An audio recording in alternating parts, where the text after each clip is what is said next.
সেদিন সাইদি সাহেবের জানাজা ঢাকায় করতে দেওয়া হয় নাই, কারণ হাসিনা বুঝতে পেরেছিল জীবিত সাইদির চেয়ে মরা সাইদি লক্ষ কোটি গুণ শক্তিশালী বেশি। যদি জানাজা করতে দেওয়া হয় বিপ্লব হবে, অভ্যুত্থান হবে, তার গতি টিকবে না। ও যুবক শুনে রেখো, জেল কাটতে হলেও ইমানি শক্তির প্রয়োজন আছে। মানুষ খাঁচায় বন্দি করে ওই পাখিকে, যেই পাখির আওয়াজ ভালো, তোতা পাখি পালে অথবা রূপ আছে ময়না পাখি পালে, কাউয়া কোনোদিন কেউ খাঁচায় পালে না।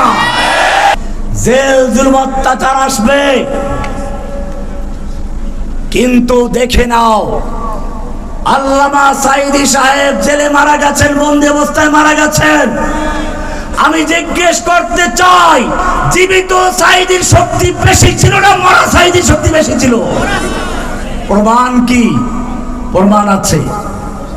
প্রমাণ হচ্ছে সেদিন সাইদি সাহেবের জানাজা ঢাকায় করতে দেওয়া হয় নাই, কারণ হাসিনা বুঝতে পেরেছিল জীবিত সাইদির চেয়ে মরা সাইদি লক্ষ কোটি গুণ শক্তিশালী বেশি।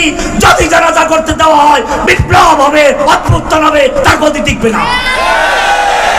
সেই জন্য রাতের অন্ধকারে তাকে ঢাকা থেকে বের করে দেওয়া হয়েছিল। জেলখানায় যারা গিয়েছিল তারা কি দুর্বল হয়ে গেছে? এক পিচ্চি রফিকুল ইসলাম মাদারি ছোট্ট মানুষ, গোটা শরীরটা বারুদে ভরা। আজকে কথা হলো কোন জায়গায় আসার কথা ছিল, অসুস্থ, দোয়া করে আল্লাহ সেবা দান করে। আমি অসুস্থ, আসতে পারে নাই। যাই হোক, আমি বলতে চাই যারাই কারাগারে গেছে তাদের ঈমান কি দুর্বল হয়েছে না আরো শক্তিশালী হয়েছে?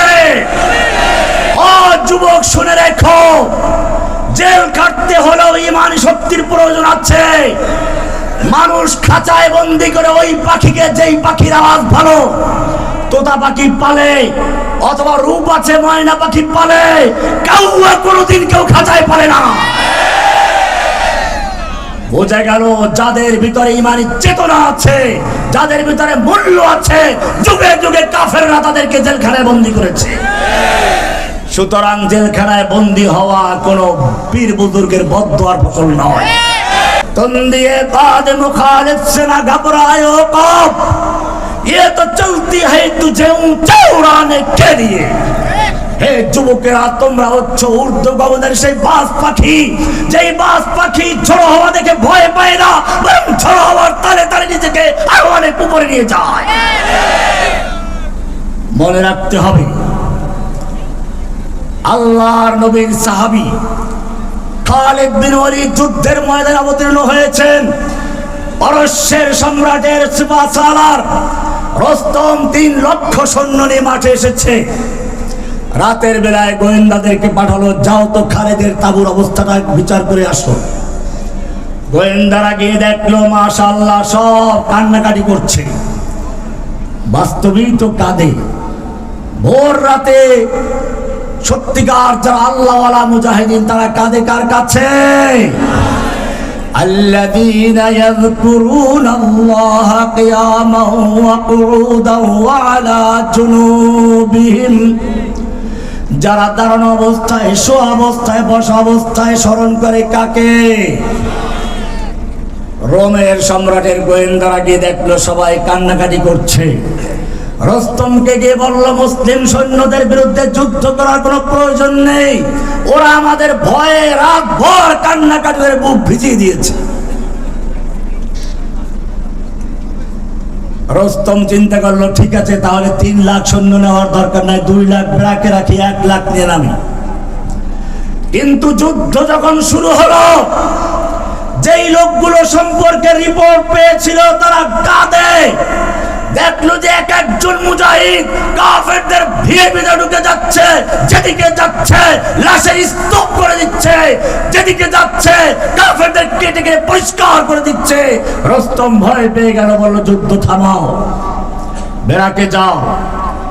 আবার গভীর রাতে বহুদর্শী বহু বিচক্ষণ গোয়েন্দা পাঠালো, মুসলিম তাঁবুর বাস্তব অবস্থা দেখে আসো। এবার বহুদর্শী বহু বিচক্ষণ বহু অভিজ্ঞতা সম্পন্ন সেই গোয়েন্দারাকে আজকেও দেখলো না, রিপোর্ট তো ঠিকই আছে, তারা কান্নাকাটি তো করে। তাহলে কেন কান্নাকাটি করে? কারণটা প্রকাশ হওয়া দরকার। এইবারে তারা কান লাগানো ভাষা বোঝার চেষ্টা করলো। এবারে দেখলো না, ওরা আমাদের ভয়তে কাঁপছে না, ওরা কেঁদে কেঁদে বলছে রব্বুল আলামিন আগামীকাল তোমার দুশমনদের বিরুদ্ধে যুদ্ধ হবে, মূর্তি পূজকদের বিরুদ্ধে যুদ্ধ হবে, নাস্তিকদের বিরুদ্ধে যুদ্ধ হবে, যারা ইসলামকে ধ্বংস করতে এসেছে ওদের শৌকত শান শৌকত চূর্ণ করে দেওয়ার সময় এসেছে।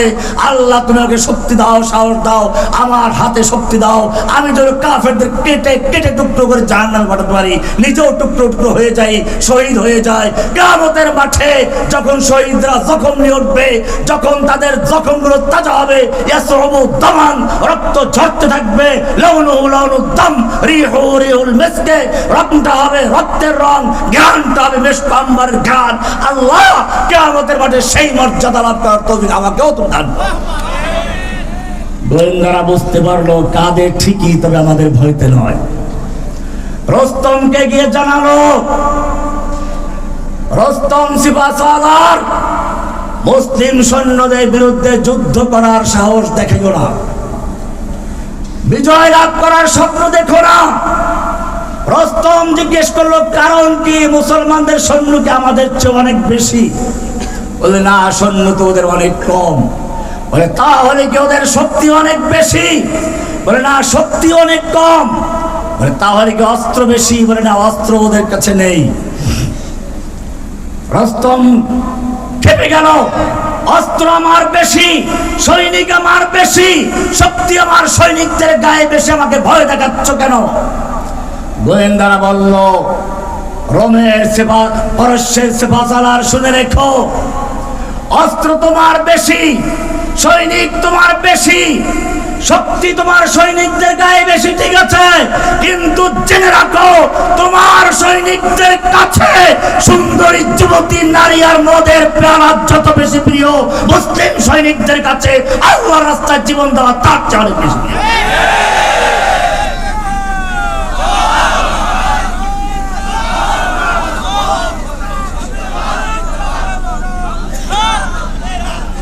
মনে রাখতে হবে, জেল জুলুম অত্যাচার আসবে,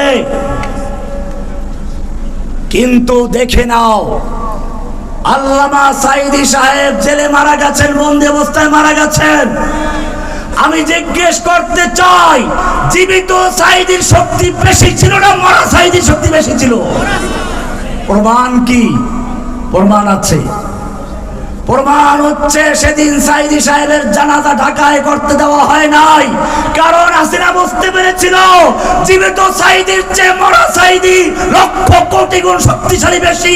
যদি জানাজা করতে দেওয়া হয়, বিপ্লব হবে, অভ্যুত্থান হবে, তার গতি টিকবে না। সেই জন্য রাতের অন্ধকারে তাকে ঢাকা থেকে বের করে দেওয়া হয়েছিল। জেলখানায় যারা গিয়েছিল তারা কি দুর্বল হয়ে গেছে? এক পিচ্চি রফিকুল ইসলাম মাদারি ছোট্ট মানুষ, গোটা শরীরটা বারুদে ভরা।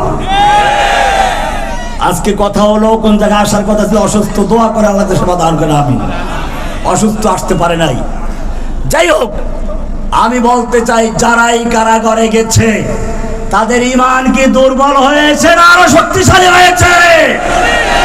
ও যুবক শুনে রেখো, জেল কাটতে হলেও ঈমানি শক্তির প্রয়োজন আছে। মানুষ খাঁচায় বন্দি করে ওই পাখিকে, যেই পাখির আওয়াজ ভালো, তোতা পাখি পালে অথবা রূপ আছে ময়না পাখি পালে, কাউয়া কোনোদিন কেউ খাঁচায় পালে না।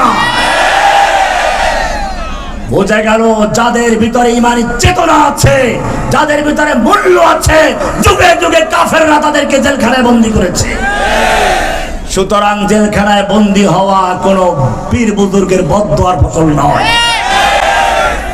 বিভ্রান্ত হবেন না। ইউসুফ আলাইহিস সালাম জেল খেটেছেন, আমাদের নবী মুহাম্মদুর রাসূলুল্লাহ সাল্লাল্লাহু আলাইহি সাল্লাম একদিন দুদিন নয় 3 বছর পর্যন্ত শিয়াবে আবি তালেবে বন্দী জীবন যাপন করেছেন। ইমামে আবু হানিফা রাহমাতুল্লাহ আলাইহি কারাগারে ছিলেন, ইমামে আহমদ বিন হাম্বল দীর্ঘদিন কারাগারে ছিলেন, ইমাম ইবনে তাইমিয়া রাহমাতুল্লাহ আলাইহি জেল খেটেছেন। ওলামায়ে দেওবন্দের বড় বড় আলেমরা ইংরেজদের জেলে ছিল, বাংলাদেশের বড় বড় আলেম যারা তারা সবাই জেলে ছিল। সুতরাং জেলখানা যাওয়াটা কোনো দোষের ব্যাপার নয়। অনেকে মনে করে আমাদের হুজুরের কাছে কেউ আসতে ভয় পায় না, তাদের কাছে আসতে নাকি সেই গ্রেফতারি পরোয়ানা সাদা হয়ে যায়। আমি জিজ্ঞেস করতে চাই, তোমার পীর বুজুর্গের চেয়ে আল্লাহর নবী বুজুর্গি বড় ছিল না ছোট ছিল? আল্লাহর নবীর চেহারা তোমার পীরের চেয়ে সুন্দর ছিল না কম ছিল?